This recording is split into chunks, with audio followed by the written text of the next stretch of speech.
ఉద్యోగులకు, పెన్షనర్స్‌కి స్వాగతం, సుస్వాగతం. కుర్చీ మారినప్పుడల్లా నేతలు మాట మారుస్తున్నారంటూ ఎమ్మెల్సీ నర్సిరెడ్డి వ్యాఖ్యానించారు. కొత్తగూడెం క్లబ్‌లో శనివారం టీఎస్ యూటీఎఫ్ జిల్లా మహాసభలు ప్రారంభమయ్యాయి. యూటీఎఫ్ నేతలు, కార్యకర్తలు బైక్ ర్యాలీ నిర్వహించారు.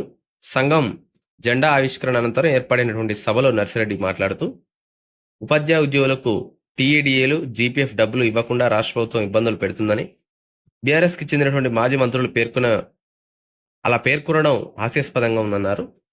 3 డిఏలు ఇవ్వకపోవడంతో పాటుగా జీపీఎఫ్ డబ్బులు ఇవ్వకుండా పెండింగ్లో పెట్టిన బీఆర్ఎస్ ప్రభుత్వమేనని మాజీ ఆర్థిక శాఖ మంత్రి హరీష్ రావు మర్చిపోయారని విమర్శించారు. గత ప్రభుత్వం విద్యారంగాన్ని పట్టించుకోలేదన్నారు.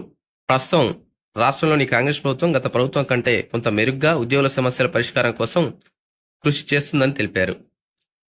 ఉపాధ్యాయ ఉద్యోగుల సమస్యల పరిష్కారంపై కాంగ్రెస్ ప్రభుత్వం చొరవ చూపాలన్నారు. నూతన విద్యా విధానంతో ప్రభుత్వ విద్యారంగాన్ని ప్రైవేటీకరించేందుకు కేంద్రంలోని బీజేపీ ప్రభుత్వం పన్నుతున్నటువంటి కుట్రలను టీచర్లంతా ఐక్యంగా ప్రతిఘటించాలన్నారు. అలాగే మధ్యాహ్న భోజనానికి సంబంధించి 60% నిధులు కేంద్రం ఇస్తుందన్న విషయాన్ని మంత్రులు గుర్తుంచుకోవాలన్నారు.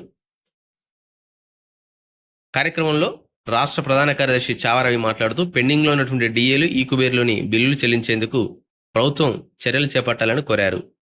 సో ఇది మనకు దీనికి సంబంధించినటువంటి వార్త. మొదటిసారిగా ఛానల్ చూసిన వాళ్ళు తప్పకుండా సబ్స్క్రైబ్ చేసుకుని లైక్ చేయండి, షేర్ చేయండి.